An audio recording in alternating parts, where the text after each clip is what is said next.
तब मुनि सुखदेव जी राजा परीक्षित के पास पहुंचते हैं तो ये लोग विचार करते हैं कि श्रीमद् भागवत महापुराण राजा परीक्षित के लिए कहां सुनाई जाए। जब ऋषि मुनि राजा परीक्षित और मुनि सुखदेव जी विचार करते हैं तो गंगा के किनारे यानी सरोवर के पास जब ये श्रीमद् भागवत महापुराण राजा परीक्षित को श्रवण करा रहे थे तो मुनि सुखदेव जी कहते हैं कि हे राजन, तुम्हें मृत्यु से डर तो नहीं लगता? तो राजा परीक्षित कहते हैं कि हे सर्वश्रेष्ठ मुनि, हमें ऐसी ज्ञानमयी श्रीमद् भागवत महापुराण आप ग्रहण करा रहे हो तो हमें मृत्यु से कैसा डर? हमें तो डर ब्राह्मणों के श्राप से लगता है मेरे भागवत प्रेमियों। तो मुनि सुखदेव जी कहते हैं कि ब्राह्मणों के श्राप से डर क्यों लगता? तो राजा परीक्षित कहते हैं कि यानी हमारे क्षत्रियों के पूजनीय ब्राह्मण हैं, ब्राह्मण इस पृथ्वी के देवता माने गए हैं मेरे भागवत प्रेमियों। यानी जैसे आपको कोई केस लड़ना होता है तो आपको वकील की आवश्यकता पड़ती है, बिना वकील के बिना वकील के आप केस को हार जाते हैं। ऐसे ही जब कोई हम कार्य प्रारंभ कराते हैं तो ब्राह्मणों के ही द्वारा ये प्रक्रिया शास्त्रों के अनुसार बताई गई है मेरे भागवत प्रेमियों। जब राजा परीक्षित कहते हैं कि हमें भगवान श्री राम के जन्म की कथा श्रवण कराइए, हमने सुना है कि राजा दशरथ के चार पुत्रों में से वैसे तो सभी अवतारी हैं, भगवान के अंश है, लेकिन भगवान श्री राम को बहुत सर्वश्रेष्ठ माना गया है मेरे भागवत प्रेमियों। तो राजा परीक्षित के लिए मुनि सुखदेव जी कहते हैं कि राजा दशरथ के पुत्र यानी अज के पुत्र राजा दशरथ और राजा दशरथ के चार पुत्र राम, लक्ष्मण, भरत, शत्रुघ्न और तो इनका जन्म की कथा भगवान श्री राम श्रवण कराते हैं।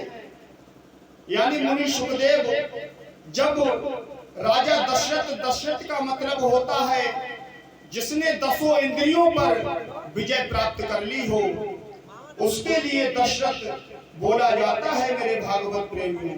ये 10 इंद्रियां हर मनुष्य के अंदर विद्यमान रहती हैं मेरे भागवत प्रेमियों। यानी राजा दशरथ की 3 पत्नियां थी, कौशल्या, सुमित्रा और केकई।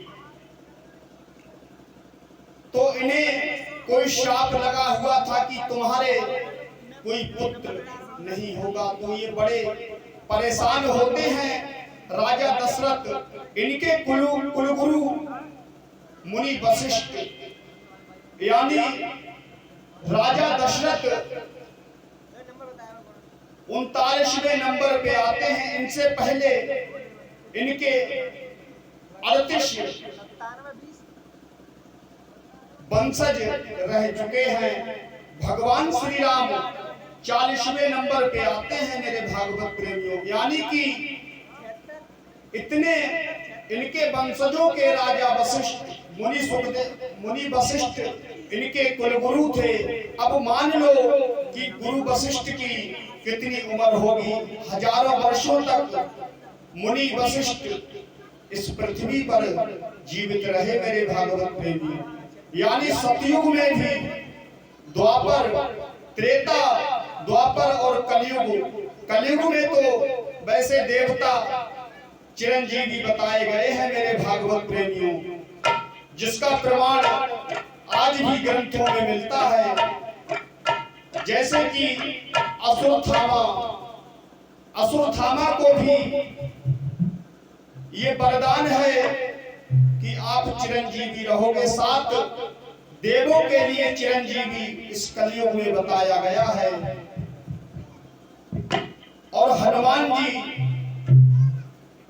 आज भी कहीं श्री राम चरितमानस या कहीं श्रीमद् भागवत महापुराण होती है तो हनुमान जी किसी न किसी रूप में आज भी सुनते हैं।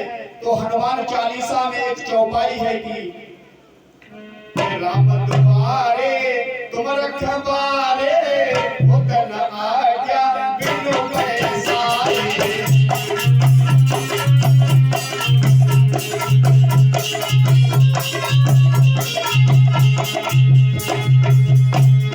राम तुम्हारे तुम रखवारे उतन आज्ञा बिनु पैसारे।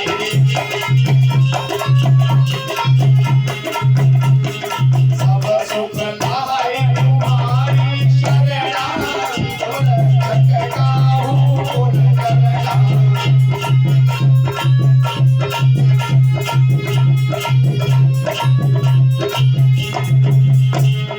आपने तेज समारो आपे, इन लोक के हाथ कांपे।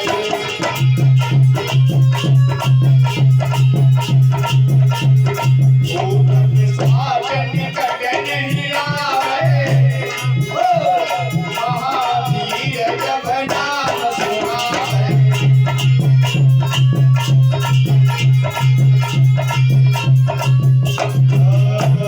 श्री रामचंद्र भगवान